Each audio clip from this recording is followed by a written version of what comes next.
Hello again, guys. Welcome to another one of Ben's Mini Marketing Masterclasses. This one's a little bit different.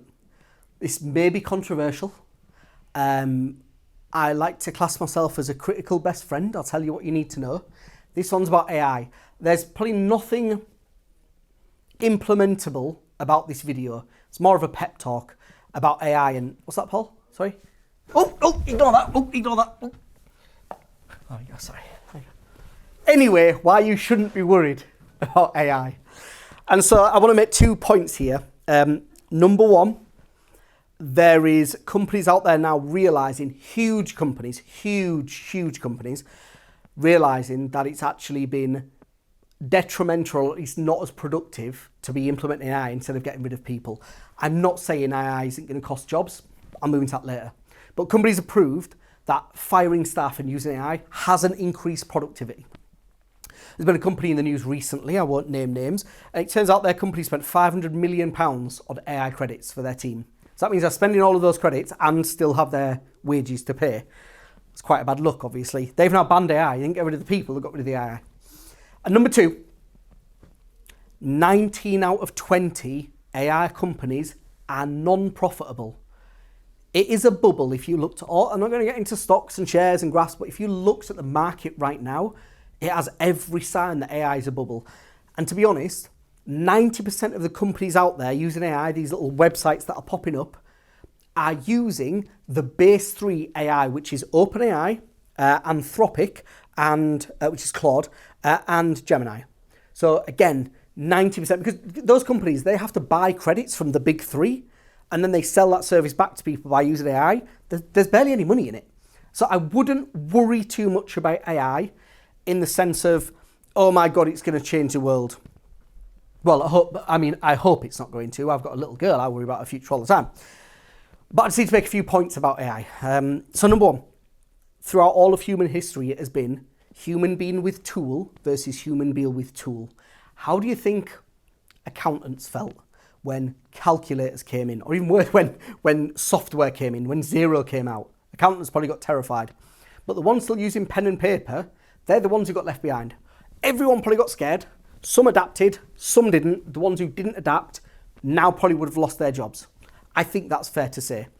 But I mean, going back hundreds of years, thousands of years, people with stone tools lost to people with bronze tools. It has forever been human being with tool versus human being with tool, whatever format that is. And so what I'm saying is you need to be a little bit prepared. You need to get really good at your job. You need to be able to spot patterns and be creative and think differently. I'm going a little bit of a tangent here and talk about the human element, and I'm really passionate about this. I think people need to get really good, not only at their job, but the art of communication person to person. Speaking on camera, creating content, creating those moments that I can't really reproduce. Going to networking, speaking live, pitching live, the art of that, you can't replace that.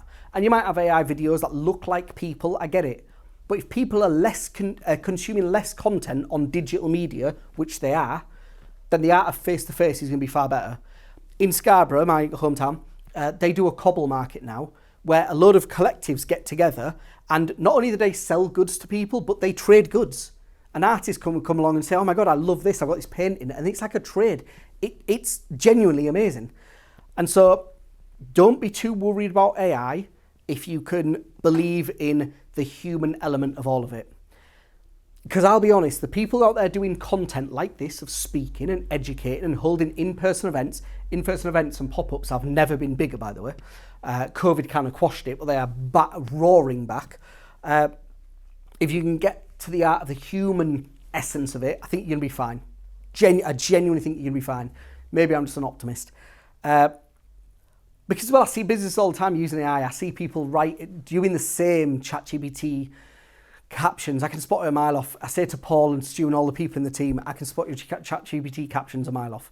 I wouldn't worry too much about it because so many people are going to be using it. You just need to set yourself apart. And so forever in history, it's been human being with tool versus human being with tool. Get good at using AI, but also get used to having the human element, and you just can't replace that. So that's my hot take on AI. It's here. It's not going anywhere. I think if you can get along fine in your company without it, you maybe need to start using it, but also you can't be using it to replace the human elements of your business. I think that's my hot take. Done. Thank you very much.